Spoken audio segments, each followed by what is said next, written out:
So he was next to me during the press conference, and he had his phone right here next to me. And his notifications were going off with the powerful. Yeah. Yeah, I was doing like a video, and I never said the dude's name. I was like, I think it's cops. Also, at least he got rid of the boo. Every time he hit like return, it was boo.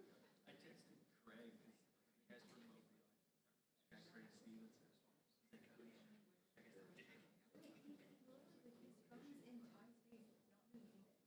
like, oh yeah, I guess I did. Just there. How are you?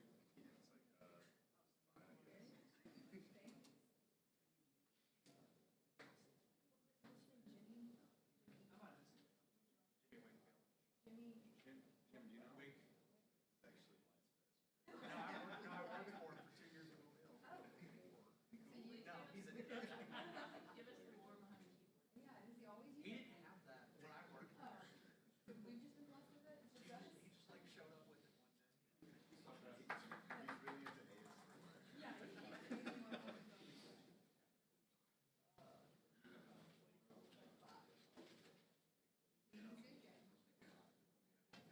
Get one of those, find the louder model Yeah, and try to right. help it out next to him.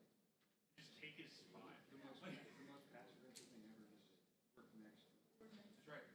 I pull the keyboard out, I pull like a second Yeah. monitor out.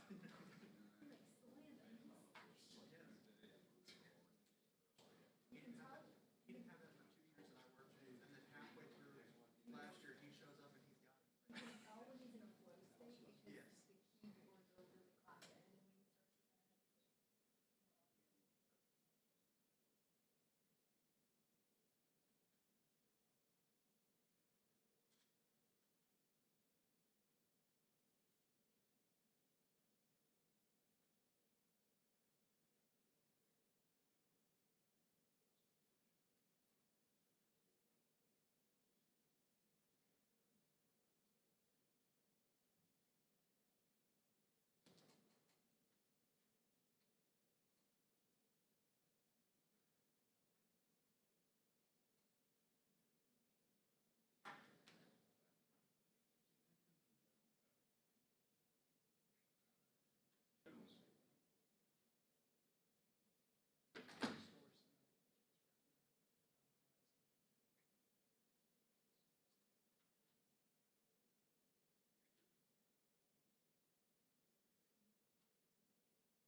about this here signing class, and then we'll go ahead and take questions whenever you're ready. Yeah, you bet. Good afternoon.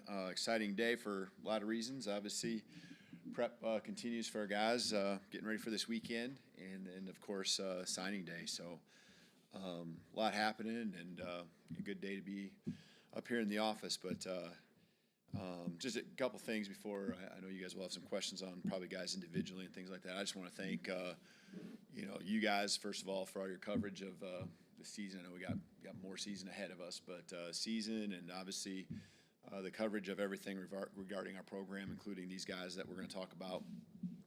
You guys probably know just as much as I do about them. I get to see these guys and talk to them every single week, all the time. So thank our staff, especially Courtney Morgan, general manager, and just the work he puts in, not just himself, but organizing just our process, organizing how we go about our evaluation, how we continue to just keep methodical touch points, whether it's getting them here to campus or just our phone conversations, FaceTimes, the different times of the year from junior days in January to spring recruiting, which is huge for us, getting these guys here on campus with their families. This summer, of course, is really when we kind of lock a lot of the commitments in, and that was the case again this year. And then the continued just growth of the relationship and how his vision for that piece and all of it coming together really helps us be rock solid when we get to this point where maybe there's some schools that trying to come in last minute on guys and so forth. And, I'm just really proud of this group. Again, just like last year, rock solid, when it comes to, and maybe not just this week, but throughout the fall, and people really seeing what these guys can do on the football field. And, just these guys sticking to their commitment. And can't wait to have these guys here, most of them on campus here real soon, going to work. And, you can see right now with what our 25 class did and how impactful they are to our season that we have right now.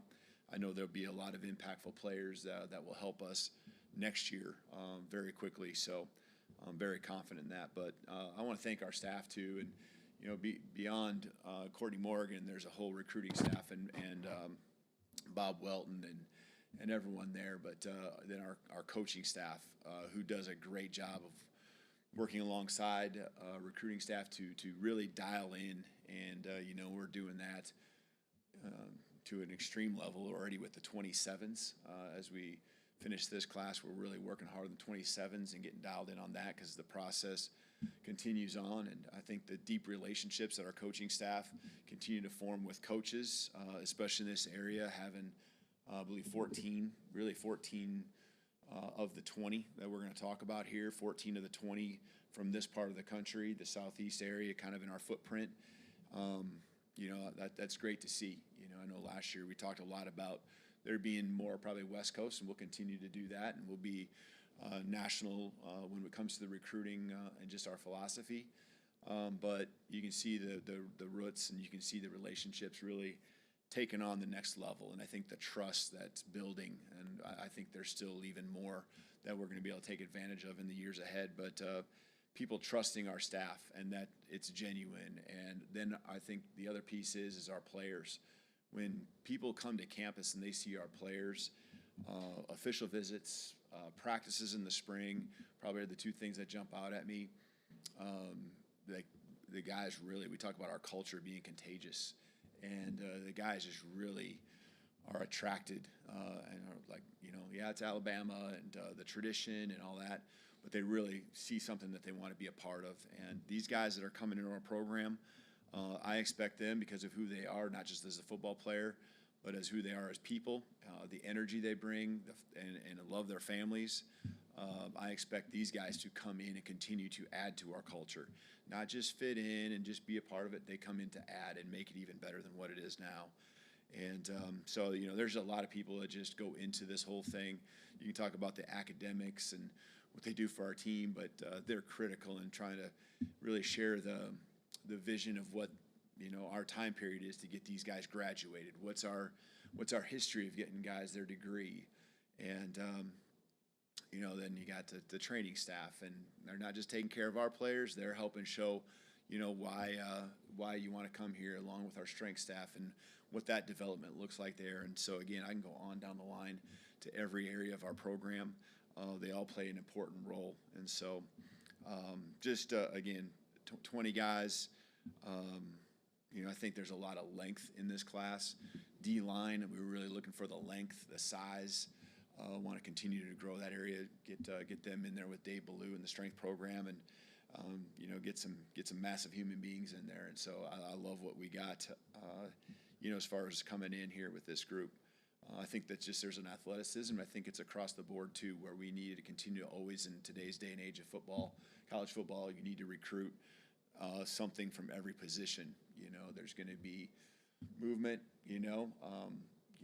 attrition at times. We don't have a huge senior class, 16. Last year we had 13 when it comes to scholarship guys. And so, I think the continuity will be good.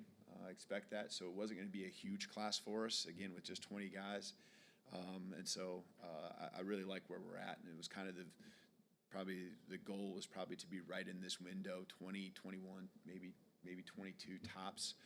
I think at one point we were even talking it might be as low as 17, when we're in the summer. But it's grown and it grew because we found a couple more guys that really fit who we are. Coach, let's start on the far right with Charlie. Just bringing in a couple of teammates in Xavier Griffin and Jamarian Matthews. What do you like about both those guys? Oh, yeah. Xavier Griffin, first of all, both those guys on a team that's extremely successful, leaders on that team, playmakers. You can see the passion they both have. There's ties to Alabama with both of them, having gone there. X is a guy that's a flex guy. I mean, to really see him as like a Jihad Campbell, a linebacker, can fly, can run, has got some length, and he's going to put on some good weight. Then can be versatile enough to go play, on the edge, and not have to necessarily sub in when you want to put him in spots to go get after the quarterback. And so we'll just, can't wait to have, our defensive staff get their hands on him and let him go to work. And so, and then, with just Marion, just what he does up front and what his size potential is going to be, just a really cool kid to be around. You can see that, again, you talk about adding to the culture, just the personality he brings is special. I love talking with him every single week when we get on the phone. Just, you can see, what he brings to that team now and how much he's enjoying it, and he loves the game. And, we need guys like that can be in the middle there, kind of taking care of business and blowing up offensive lines. Staying on the right side, we'll go with Nick next. Yeah, we just saw in Auburn a tall receiver do some big things for you guys, and obviously you've had a success with tall receivers before, Rome, guys like that. How does Sedarian Morgan fit what you guys want to do and have at that position? Yeah, tall and athletic. Sedarian's basketball guy, right? So he's got that athleticism. He track, right? I think 6'8" or close to that, 6'8" high jumper. So a big guy that can get up. And just, the different ways that he gets the ball in his hands in their offense it shows off what he can do, as an athlete. And so can't wait to, like you said, I mean, that's been, I don't have to have it. I think you want to have a mix of guys, but he certainly fills that area as far as being a bigger, longer type guy that plays big. He plays bigger than even what he is from a catch radius standpoint. And so really excited about him. He's passionate about this place. He and his entire family, just love Alabama, and excited to see what he's going to do. Fitting in the role there as receiver. Got two questions on the front left. I'll start with Chase, and then we'll go to Colin. I want to ask you about two more guys, specifically Xavier Crowell at running back and also Jet Tamal at quarterback.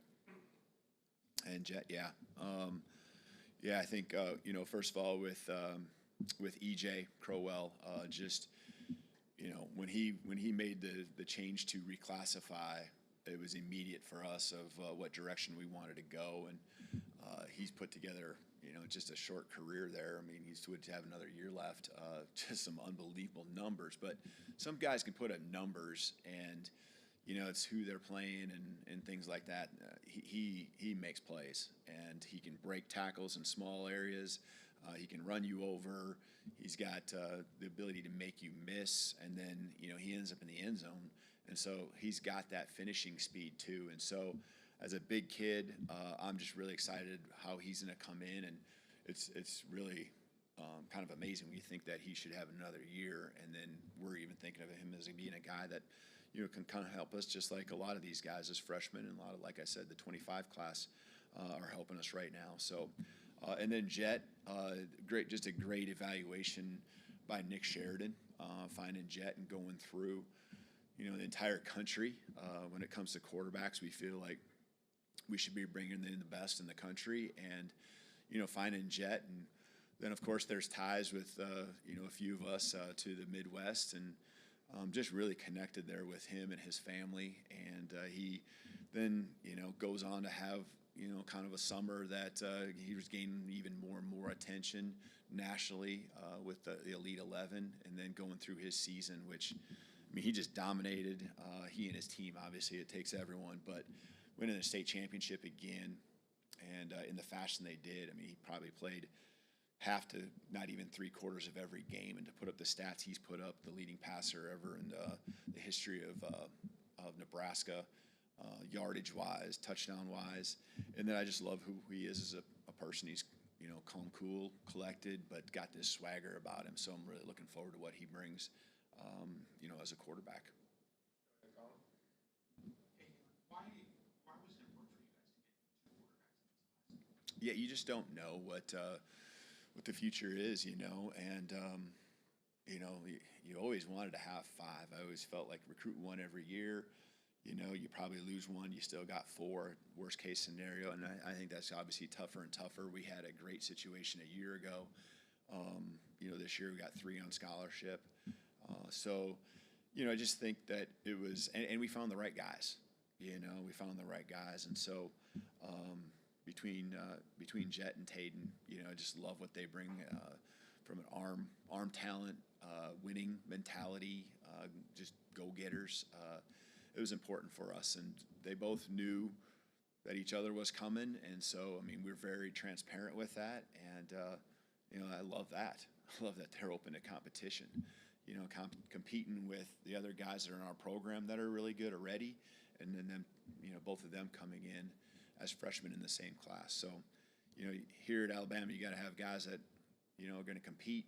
Yeah, you want them to be competitive, compete against your opponent, but they got to compete here internally as well. And so I love that about them. Go to Matt, middle right here. Do you like where the early signing period falls in the calendar of things, or if it were up to you, where would you put it? Yeah, like this week is crazy, but I think there is, I think getting the high school guys in earlier, like we are now, I think you can bring up a lot of reasons why I would be swayed one way or the other. I like it now much better than I did when it was in February, because a lot of the times in January you were just really, I don't know, it sounds, babysitting really, like the guys trying to get them to just stay committed.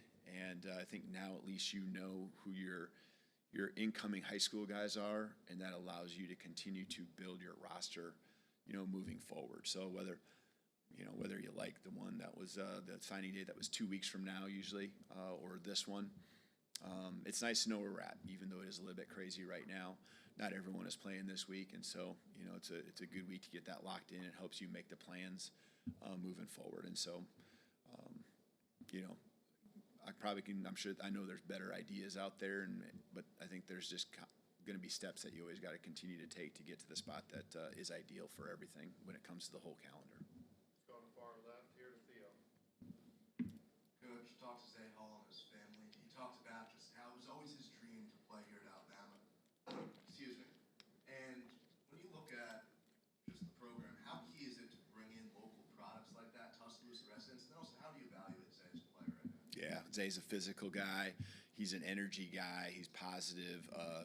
I love just the communication. I remember where I was at when he committed, backyard there after the weekend was over. He wanted to talk with his family after they left and, from their official visit. And just, you can tell he's one of our guys. That's the way he is. And so I know, he's going to be a culture guy. He's going to be a program guy. And, it is important to keep the guys that are close here, especially when they're really good. And so, looking forward to coaching him. He got a lot of goals here, for himself and for our program here. I love every single week. You always get you always feel like you're the one that should be congratulations or hey, good luck. And he's doing it the other way to myself, and I know other staff members too. And he just loves this place already, and he hasn't really taken a snap or done anything like that. But he's here now. We have a follow-up from Colin here on the left. First 2 years here, you had a starter, or a transfer starter at tight end, kind of building up, with Marshall and Caleb last class, Mac in this class. What do you see from your guys' approach in building up the tight end room, especially with a guy like Mac? Yeah. I love the direction it's going. With the tight ends, I love the athleticism, love the size that Mac brings. He's a basketball player too, so I just the multi-sport guys, he got spatial awareness, and you can just see that he's got a feel of everything. And getting him in our strength program, I mean, the sky's the limit for Mac. He's got talking a lot about who they are as people too. He's got an energy about him. You can tell he's just fired up to be here, get to work. Within the behind the scenes, these guys and just how they're interconnecting already. I saw that with last year's class. That's what's happening with this group, and there's a lot of guys that are a part of this, but Mac is definitely one of them that's behind the scenes, really enjoying the relationships that he's building with this group already. So Mac's dad played in the NFL, and so he's got good genes there. But yeah, he's got the length. He can run. He's used to playing out in space. He's going to be a willing blocker. There's not a doubt in my mind, and he'll have an awesome. I'm really looking forward to an awesome career for him. Last question for you from Blake. All right. Yeah, what do you like about your two corners that you signed, Jordan Edmonds and Zion Gibson? Yeah, Coach Mo, continues to just knock it out of the park with the recruitment of our corners. Again, you don't need a lot of them if you got the right ones, and to me, we got the right ones. Zion and Jordan. I know they're really not that much different. I mean, the standout piece with Jordan is that he's extremely tall, but Zion's got great size too, and both of them, very athletic. Again, multi-sport guys. Things that Jordan is a guy that can play both sides of the ball. Was very versatile that way, and so just extremely athletic guys. That are instinctual playmakers. Just guys that attack on the football field, and so really excited about what Zion and Jordan are going to do. Those guys committed both in the summer. I think really saw them as the two corners in the class, moving forward, and stayed committed to that, and that makes life a lot easier for us because we can focus on other areas. So I appreciate these two, and really looking forward to them continuing on what we've been doing here the last couple of years at the corner position. All right, thank you, Coach. Thank you. Roll Tide.